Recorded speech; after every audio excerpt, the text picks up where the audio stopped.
Puisque d'habitude j'interviens dans des contextes très différents, je suis éducateur populaire.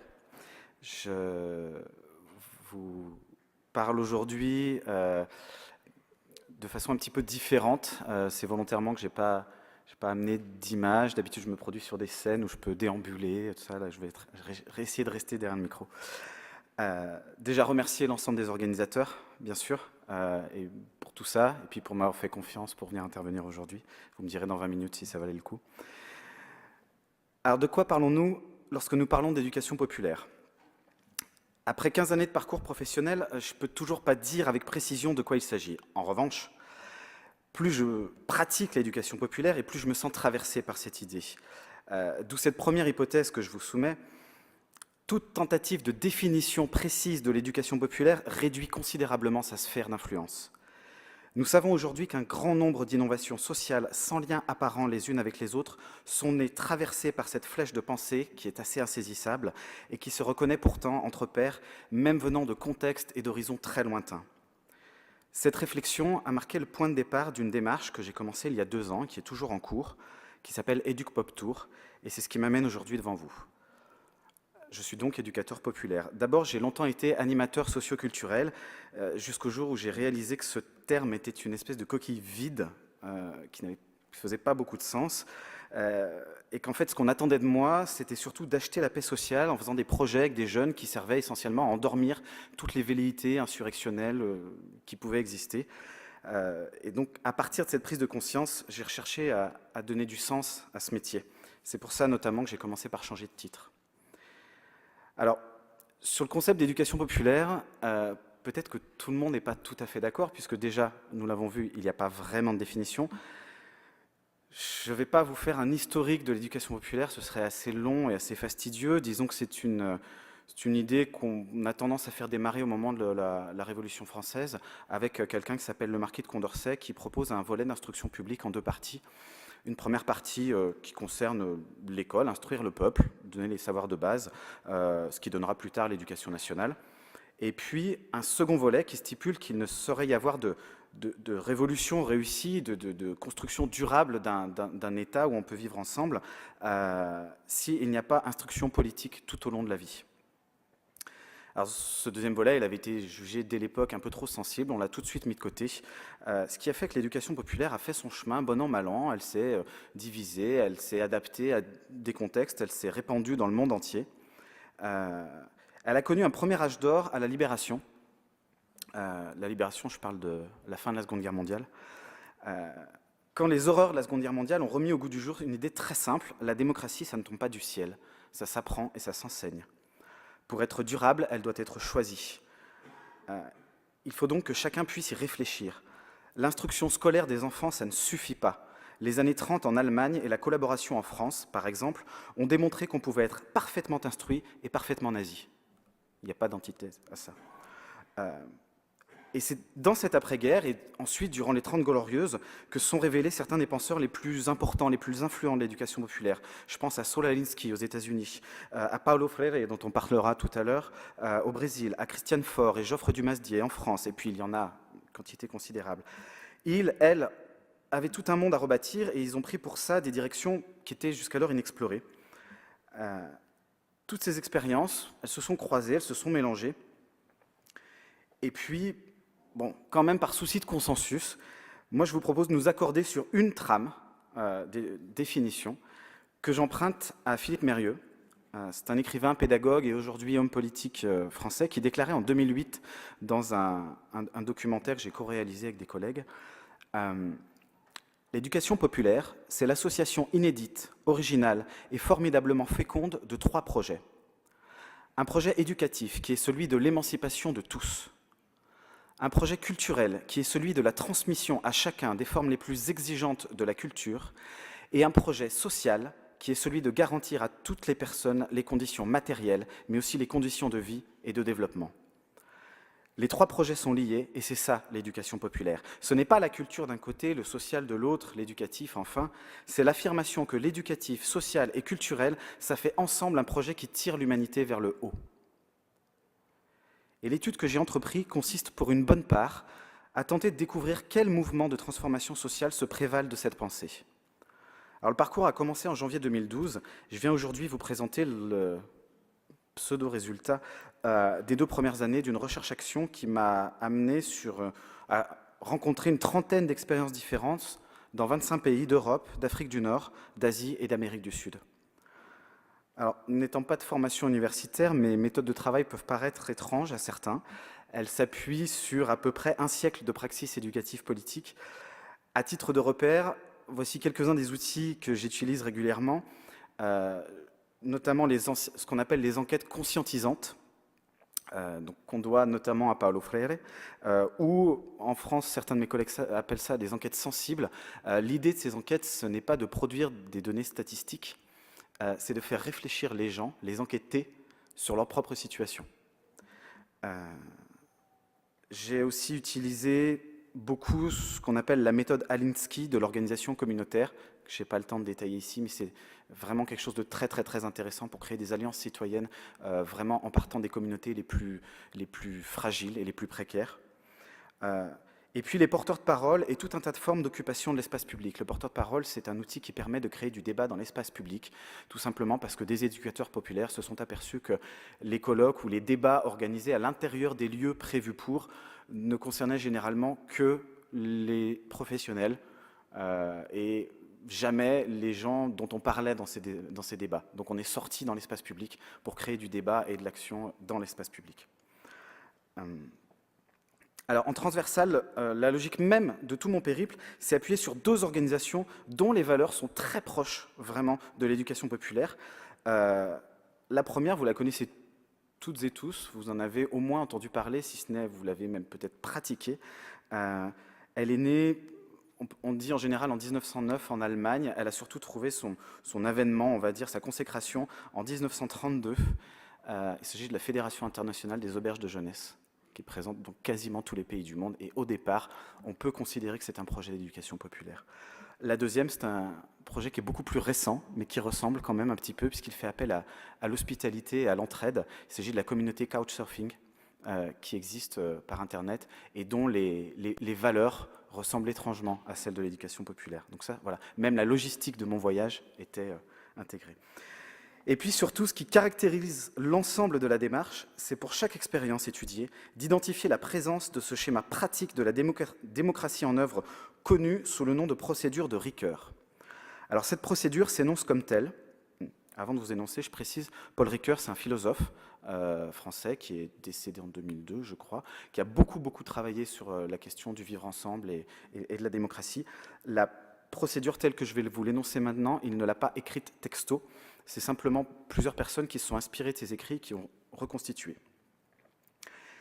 Est démocratique une société qui se reconnaît divisée, c'est-à-dire traversée par des conflits d'intérêts, et qui se fixe comme modalité d'associer à part égale, ça c'est très important, chaque citoyen, chaque citoyenne dans l'expression de ses contradictions, l'analyse de ses contradictions, la mise en délibération de ces contradictions en vue d'arriver à un arbitrage. Vous voyez qu'on a bien là une procédure très claire. Et cette suite logique de critères très simples permet de faire un tri entre ce qui relève explicitement d'une éducation aux faits politiques ou ce qui peut y être associé ou ce qui s'en éloigne. Ce faisant, il nous est alors possible d'identifier un nombre considérable de pratiques de transformation sociale à l'échelle du globe sur une période d'environ 200 ans. Et nous pouvons de cette manière reconstituer, à défaut d'un véritable réseau conscient de lui-même, un maillage très disparate de groupes, de collectifs, d'associations, dont les désirs seraient libérer l'expression, travailler les contradictions, donner du sens, on en parlait à l'instant, trouver des marges de manœuvre, surtout quand ça paraît impossible, dévoiler les rapports de force en jeu dans la société, analyser collectivement, lutter contre les dominations, résister à la fatalité en suscitant l'action collective. La liste pourrait être beaucoup plus longue. Et au-delà des objectifs généraux que je viens de vous citer, il y a un autre trait commun à ces organisations militantes, c'est d'être à la fois ancrées sur des micro-territoires et, dans le même temps, fédérées à des échelles de taille grandissante. La grande force de l'éducation populaire aujourd'hui, c'est de pouvoir être partout, adaptable quel que soit le contexte et combatif quelle que soit la lutte. Pour illustrer cette affirmation, je vais prendre 2 exemples. En Europe, tout d'abord, où l'éducation populaire est très profondément ancrée, notamment depuis la fin de la Seconde Guerre mondiale, où il y avait un réel besoin. L'Europe, certains pays d'Europe étaient littéralement détruits, ravagés. Et donc, j'assistais il y a quelques semaines, on m'avait invité à constater l'aboutissement d'un projet qui s'appelle Raise Your Voice, élever la voix des jeunes, qui a permis de rassembler 400 jeunes venus de 15 pays différents, des adolescents, des adolescentes de 14 à 25 ans qui se sont réunis pour préparer une session extraordinaire au Parlement de l'Union européenne, durant laquelle le président de l'Assemblée, Martin Schulz, s'est laissé vraiment surprendre par la pertinence des questions des jeunes et s'est même vu contraint de prendre en compte leurs revendications. Ils l'ont forcé à prendre des engagements écrits, ce qui est relativement fort quand on sait qu'il n'existe même pas de commission de la jeunesse à l'Union européenne. Ces jeunes venaient de toutes petites associations locales, de maisons de quartier, dans des petits groupes, des villages, des petites communes, des groupes qui ne rayonnent habituellement vraiment pas plus loin que leur micro-territoire, mais qui, au fil des années, se sont mis à appartenir, à se regrouper, à appartenir à des fédérations d'abord régionales, puis nationales, et maintenant extra-nationales, puisque cette rencontre a été organisée par un réseau qui s'appelle Contact 2103. 2103, c'est la journée mondiale contre le racisme. Qui réunit à ce jour une vingtaine de partenaires européens et même extra-européens, puisqu'on a accueilli des Turcs, des Tunisiens, enfin voilà. Ce type de force collective est le fruit de plusieurs années de travail, systématiquement. Avant les premières débouchées concrètes, il faut patiemment rassembler chacune des petites gouttes d'eau citoyennes éparpillées, qui, une fois réunies, forment une vague assez forte pour aller bousculer les institutions. Et puis le second exemple, c'est une action de solidarité internationale dont j'ai été témoin en Asie du Sud-Est. J'étais parti de Hanoï, au Vietnam, pour gagner le Laos, où je devais rencontrer M. Sombat Somphone et son organisation, les gens de son organisation, le Participatory Development Training Center, PDTC, qui est actif depuis 1996 dans le domaine du développement communautaire. Alors, juste pour mémoire, la République du Laos détient le titre peu envié de pays le plus bombardé de l'histoire, en ayant subi en moyenne une attaque de B-52 américain toutes les 8 minutes de 1964 à 1974. Donc imaginez dans quel contexte se créent les organisations de développement communautaire. Le Laos a littéralement été ravagé sous des tapis de bombes, beaucoup plus de bombes que pendant toute la Seconde Guerre mondiale. Cet activiste hors du commun a reçu plusieurs distinctions honorifiques pour sa contribution à l'émancipation des opprimés dans un Laos rural dévasté par 30 ans de conflits armés. L'Asia People's Forum a décrit Sombat comme une des voies les plus respectées et les plus influentes pour un développement économique et social durable. Et moi, j'étais en route pour rencontrer ce personnage. Le 6 décembre, je quittais la capitale vietnamienne à vélo. J'étais à vélo à ce moment-là. Le 12, je passais la frontière laotienne et dans la soirée du 15 décembre, Sombat Somphone était kidnappé à Vientiane, la capitale du Laos. Une vidéo prise par une caméra de surveillance montre qu'il a été arrêté par la police avant d'être emmené dans un pick-up anonyme et de disparaître définitivement. Le gouvernement laotien a bien évidemment nié toute responsabilité dans cet enlèvement. Cependant, c'était sans compter sans l'influence du PDTC au-delà des frontières. Et parce qu'elle touchait directement les organisations populaires et communautaires des pays voisins, la disparition de Sombat a immédiatement suscité des réactions internationales. Des rassemblements de soutien ont lieu en Thaïlande, au Cambodge, lui aussi très touché par la guerre, donc très sensible à ce qui se passait au Laos avec le PDTC, en Malaisie et ailleurs. Et en organisant des séances de méditation dans l'espace public, c'est un mode d'action très commun, très courant en Asie, les partisans de Sombat se sont fait voir et entendre, si vite et à tel point que des représentants des Nations Unies, des parlementaires, des ONG, jusqu'à des personnalités comme Hillary Clinton ou même le prix Nobel de la paix Desmond Tutu, appuyés par Amnesty International, ont fini par exhorter le gouvernement laotien à prendre toutes les mesures nécessaires pour obtenir la libération de cette figure respectée. La disparition de Sombat a été largement couverte par les médias internationaux. Il en a été question dans la BBC, Al Jazeera, Le Monde, The Guardian, The Wall Street Journal, enfin voilà. Ce qui a rendu possible une telle mobilisation, c'est non seulement la personnalité charismatique de la victime, mais aussi, là encore, le travail inlassable de tous les animateurs du réseau asiatique de la transformation sociale. Alors à ce jour, M. Somphone est toujours porté disparu et ne nous voilons pas la face, très probablement au fond du Mékong. Par contre, les rassemblements continuent et en sa mémoire, Plusieurs dizaines de centres d'entraînement au leadership communautaire ont déjà ouvert à travers toute l'ASEAN. C'est l'Union des pays d'Asie du Sud. Et le résultat est extraordinaire. Il a fallu ce que j'appellerais entre guillemets un martyr pour créer une espèce de vague incroyable à travers tout un sous-continent. Ces deux histoires nous montrent une chose, c'est l'importance cruciale de faire réseau au-delà des frontières nationales. Au cours de mon voyage, j'ai pu constater ce fait à de nombreuses reprises, répété comme une évidence. Là où les organisations sont fédérées, elles résistent, elles survivent et elles influencent en profondeur la société civile. Là où elles agissent sans lien, sans concertation, elles sont systématiquement vouées à disparaître, noyées dans des contingences qui les dépassent. En termes de fédération, ce fut le cas par exemple en Amérique latine, pendant la période des dictatures, entre le milieu des années 50 et le début des années 90. Durant cette période, les éducateurs populaires, généralement associés au réseau clandestin de résistance, ont travaillé de concert avec les populations locales pour maintenir des organisations parallèles d'éducation politique et former les futurs cadres des pays en devenir démocratiques. Et je ne reparlerai pas de Paulo Freire. Alors, je vais rester un instant dans cette partie du monde, puisque dans le cadre du projet d'Ila Souria d'Université Populaire, j'ai notamment pu travailler au cours de mon voyage avec les Bachilleratos Populares Argenta. Cette aventure a commencé après la violente crise de 2001 et la banqueroute totale du pays.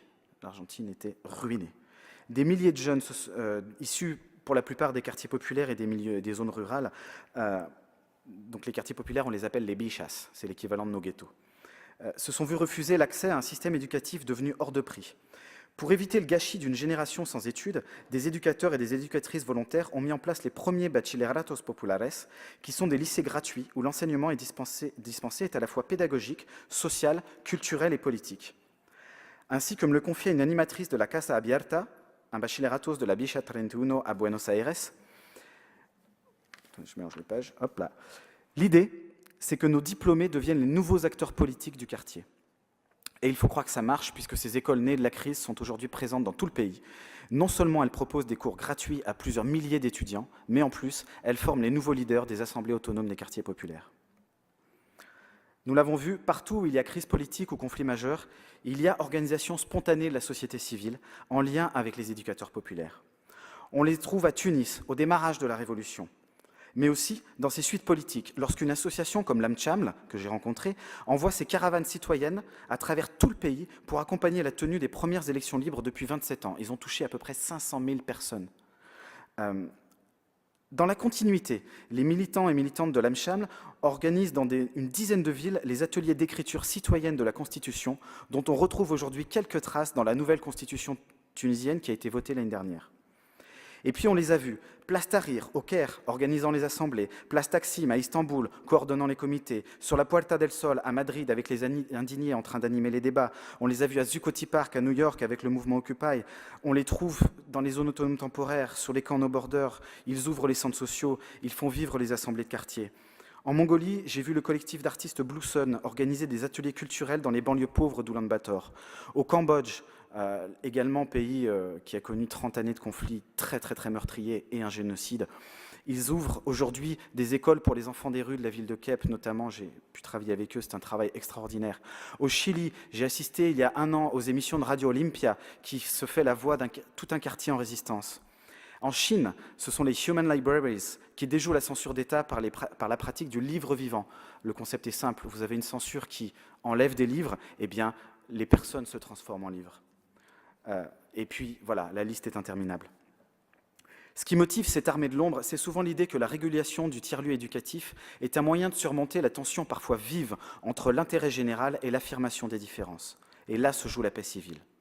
Toute société a besoin d'individus aux convictions fortes. Ils sont les vecteurs du progrès.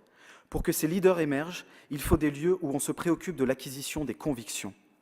Déjà, dans ses cahiers de prison, le penseur italien Antonio Gramsci évoquait la création dans chaque quartier, chaque village, de maisons du peuple où il serait possible à tout un chacun d'entrer, d'exprimer un désir et de le réaliser. Cette idée, ça a donné les maisons de jeunes, les community centers, les centri sociali, en Italie, en Belgique, au Canada et ailleurs. Ces écoles de la praxis démocratique n'en finissent pas d'essaimer car elles répondent à un besoin social primordial. celui de travailler en permanence la question du vivre ensemble. De nous-mêmes, au fond, nous voulons sincèrement, profondément faire société, faire peuple. Alors bien sûr, nous désirons parfois ardemment nous entretuer, car il y a toujours un moment où le dialogue est rompu, où l'oppression devient insoutenable, et alors il faut sortir les couteaux. Mais cependant, notre aspiration la plus forte est celle de vivre en paix, dans la dignité. Pour une démocratie progressiste, égalitaire et durable dans le temps, il est nécessaire de porter ces mécanismes de justice sociale sur des alliances dynamiques pluridisciplinaires. Cette conduite citoyenne, imaginons-la dans un véhicule à 4 roues. La première, c'est celle de la recherche, des laboratoires de pensée, les universités, les think tanks également. La seconde, c'est celle des lanceurs d'alerte, les experts de l'intérieur, les ingénieurs avec une éthique, les observateurs syndicaux, les journalistes d'investigation qui enquêtent et qui dévoilent les malversations. La troisième roue serait alors celle des organisations militantes qui prennent le relais et qui ont les forces nécessaires pour mener les combats de longue haleine.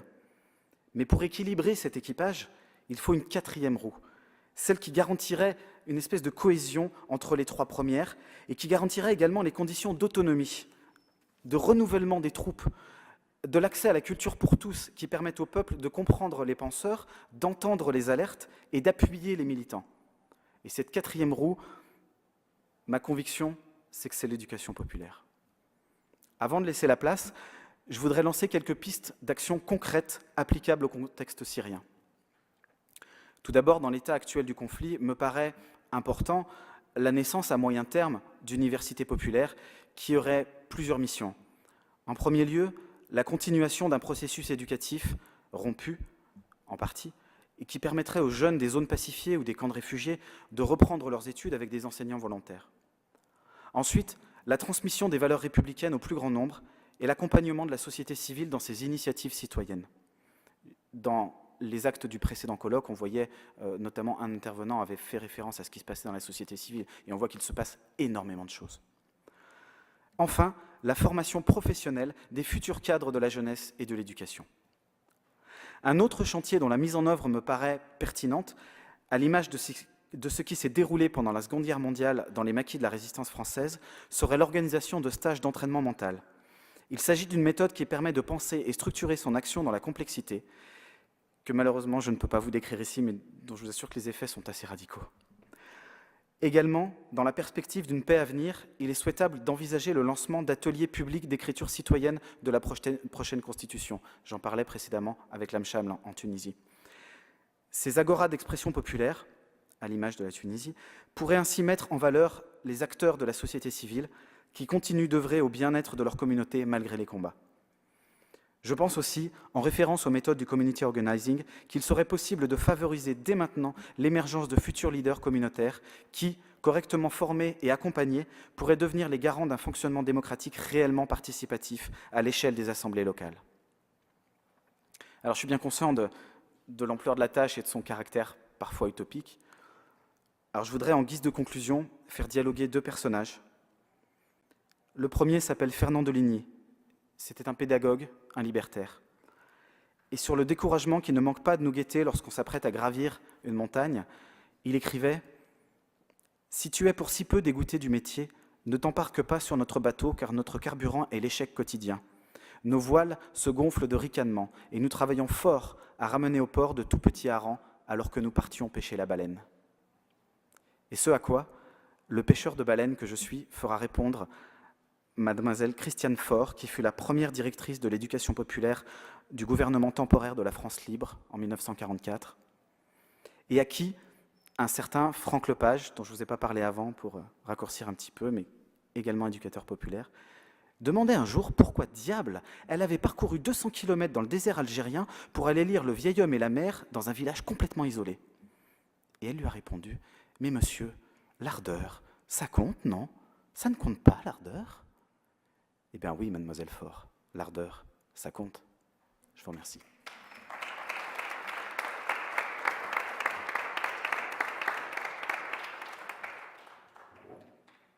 Merci beaucoup, Pierre, pour l'ardeur, en effet, ainsi démontré. Donc, nous avons du temps pour quelques questions. Allez-y. Je pense qu'on peut partir de ces 4 points que vous avez évoqués à la fin de votre intervention parce que c'est assez concret comme programme de travail. Je dois avouer que le titre du projet de formation d'une université populaire a été un peu trompeur parce que l'université populaire, comme vous l'avez évoqué dans votre intervention, c'est un espace de parole. Alors que d'un côté, on aurait besoin d'un espace de parole pour les gens qui ont subi les traumatismes de la guerre, mais aussi il faut trouver des solutions à tous les problèmes de l'éducation dans le sens des... après 3 ans de conflit, les écoles sont détruites, les professeurs, la plupart étaient soit tués, soit mis en prison, soit déplacés en dehors du pays. Les enfants ne trouvent plus le moyen d'aller à l'école, ni les jeunes à l'université. Donc il faut trouver le moyen de lutter contre l'analphabétisme nouveau qui s'installe, trouver le moyen de donner aux jeunes privés d'éducation, privés d'études universitaires, la possibilité de continuer leurs études, mais en même temps éduquer le sentiment de la citoyenneté qui était longtemps absent dans le pays, qui a subi la dictature, comme vous l'avez dit, pendant de longues années. Les gens n'ont pas le sentiment d'être des citoyens qui ont des droits, qui ont des devoirs et qui doivent travailler avec les autres citoyens pour la reconstruction du pays. C'est donc d'une éducation populaire dans ce sens-là et non pas d'une université populaire. Mais je comprends à la fois qu'il s'agit d'un réseau international qui pourrait apporter quelque chose de bénéfique. J'attends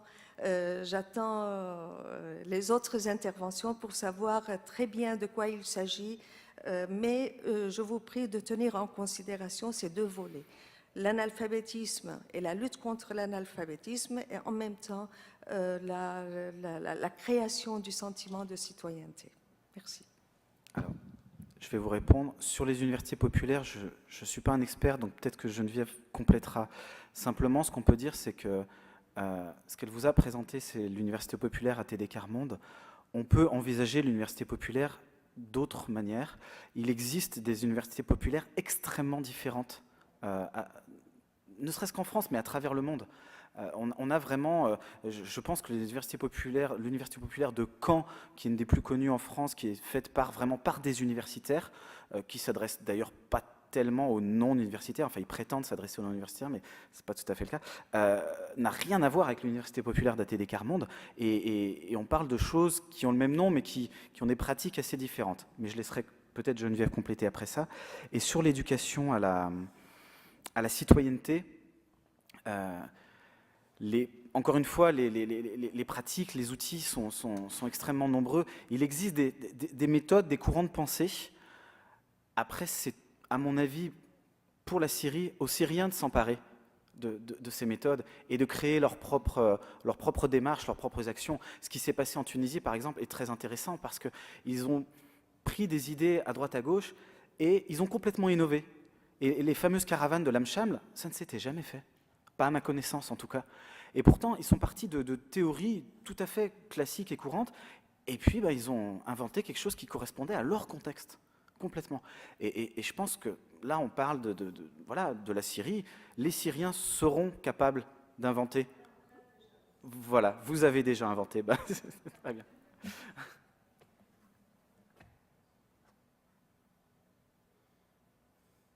Est-ce que vous avez d'autres questions, s'il vous plaît? Claude. Peux-tu juste dire un mot sur l'expérience que tu as faite entre la Croix-Rousse à Lyon et Tunis, l'échange d'éducateurs et d'enfants dont tu m'avais parlé? Alors oui, ça peut répondre quelque part à... Voilà, j'anime aussi, je suis co-animateur d'un petit réseau international, c'est un grand mot, mais oui, c'est au-delà des frontières, qui s'appelle Mon Village. Au départ, notre réflexion venait de cette idée de transformation sociale, et on s'est dit que la première échelle de transformation sociale, le premier niveau, il est à l'échelle du quartier.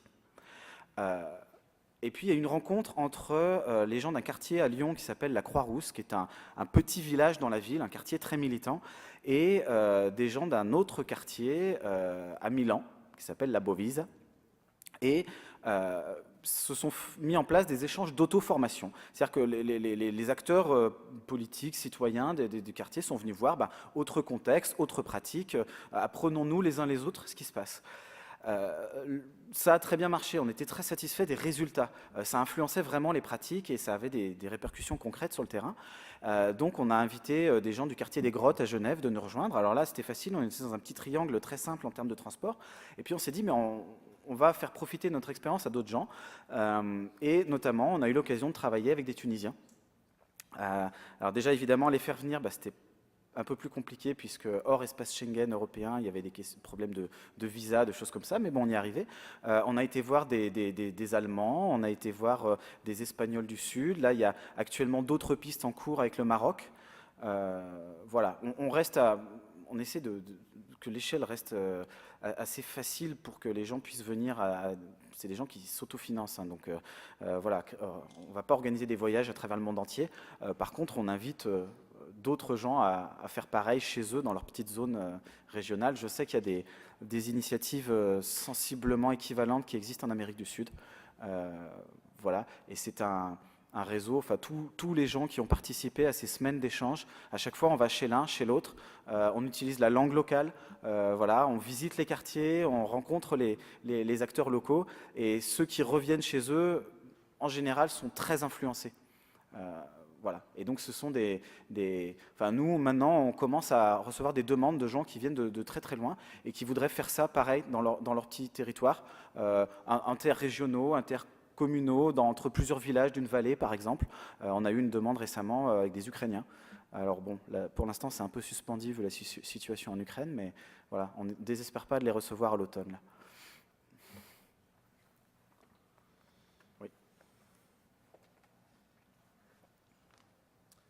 Merci beaucoup. Je m'appelle Chadi. J'ai une petite réflexion.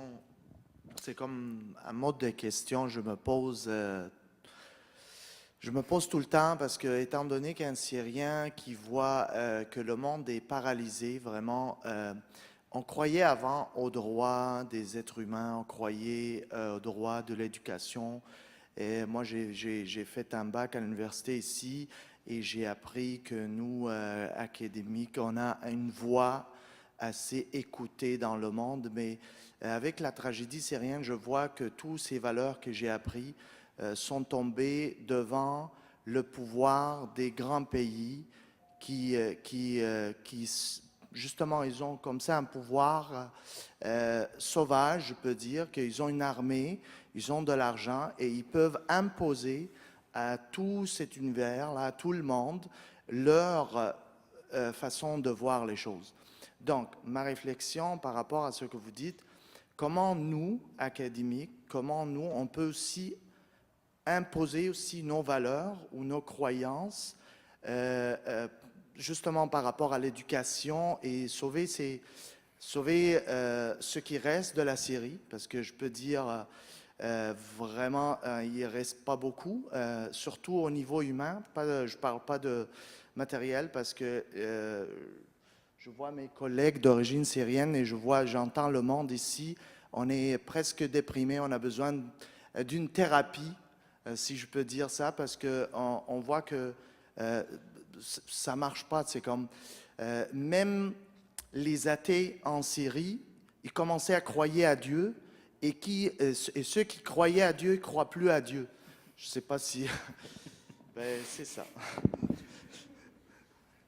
Je pense que c'est très parlant ce que vous venez de dire, effectivement. Je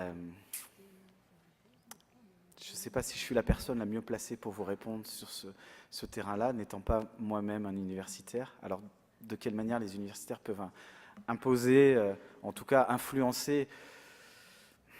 Je n'ai pas de formule miracle, je sais que des solutions, il en existe plein. J'ai essayé de vous montrer un petit peu ce que j'avais pu observer. Il y a tellement d'autres initiatives. Je crois qu'on a la chance d'avoir des réseaux d'information mondiaux qui nous permettent d'aller piocher l'information. Et puis après, à nous d'avoir l'ardeur, en tout cas, de prendre les initiatives, de créer, souvent à partir de rien, des petites initiatives et puis qui parfois donnent des résultats concrets, parfois non.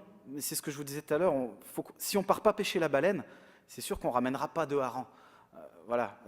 Mais au moins, partons avec des grandes utopies, des grands idéaux, en espérant revenir avec au moins des petits résultats concrets. Je me souviens de ce poète espagnol qui disait « Comme toi, je suis une toute petite pierre sur le chemin.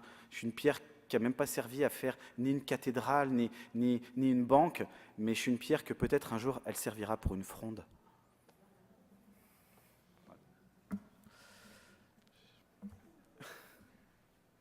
Je ne sais pas s'il nous reste beaucoup de temps. Peut-être une dernière intervention? Juste un petit commentaire. Ben, deux, en fait, pour ne pas mentir. Alors, déjà, je suis syrienne et je suis née en Syrie. Et quand je regarde ici, je sais qu'il y a des gens qui viennent de partout dans le monde, plus que des Syriens. Donc, en quelque sorte, on est tous Syriens ici. Et il ne faut pas, vraiment, quand je regarde n'importe quel Français ou Chinois, ou je ne sais pas de quelle nationalité tout le monde y sont, il ne faut pas que je le regarde d'une manière à vous, parce que vous venez de tel ou tel pays, vous ne comprenez pas très bien la situation. Puisqu'on est tous là, ça veut dire qu'au moins, on a l'intention de comprendre ce qui se passe en Syrie. Et ça, c'est déjà beaucoup. Et c'est très, très important. La deuxième chose, c'est que l'université populaire, oui, on a besoin de se nourrir. C'est très important. Au niveau physique, oui, on a besoin de manger, de se nourrir. Mais en même temps, on a besoin de nourrir notre esprit. Et donc, la nourriture spirituelle, si j'ose dire, c'est très, très important. Et l'université populaire, elle nous permet très simplement, en le disant comme ça, d'apprendre à pêcher au lieu de manger une poisson. Oui, il faut manger une poisson, mais il faut apprendre à pêcher pour que je ne sois pas dépendante de quelqu'un qui me nourrit tout le temps. Et bon, ça c'est juste deux commentaires à faire. Et après, par rapport à l'université populaire, vous avez dit qu'il y a aussi des jeunes diplômés. Donc ça veut dire que l'université populaire, elle peut être un petit peu comme une sorte d'institution, comme elle peut être à l'image de l'Agora, n'est-ce pas? Donc il y a les deux possibilités, juste pour comprendre un petit peu. Alors, je parlais des bachilleratos populares en Argentine qui se présentent pas comme une université populaire, mais la pratique ressemble énormément. Les bachis, ils ont commencé de façon tout à fait informelle. Ils n'étaient absolument pas reconnus par l'État, ni aucun gouvernement local, les communes, tout ça ne les reconnaissait pas. Sauf qu'ils ont formé des milliers de jeunes. Et ils ont décidé d'eux-mêmes de délivrer des diplômes parce qu'ils voulaient sanctionner les études. Ils voulaient dire à ce jeune, tu as suivi nos cours pendant 3 ans, 4 ans, 5 ans, on te donne un diplôme. Alors pour l'instant, le gouvernement ne reconnaît pas ton diplôme, mais nous, on te donne le papier parce qu'on estime que ça vaut ce diplôme d'études du Bachi, de la Casa Abierta. Et ce qui s'est passé, c'est que petit à petit, ces jeunes sont arrivés sur le marché du travail, ils ont voulu faire valoir ça, et ils ont imposé la reconnaissance des diplômes. Et aujourd'hui, au moment où j'étais en Argentine, il y avait des grandes manifestations à Buenos Aires, de la coordination nationale des bachilleratos populaires en lutte, pour que les diplômes soient reconnus à l'échelle nationale, parce qu'il y avait des communes et des provinces qui commençaient à les reconnaître, et ils voulaient qu'il y ait une reconnaissance nationale. Donc la reconnaissance, elle a été imposée par la base. Donc il ne faut pas attendre et ça marche à mon avis pour tout, il ne faut pas attendre que ça vienne d'en haut. C'est à nous d'imposer par la base.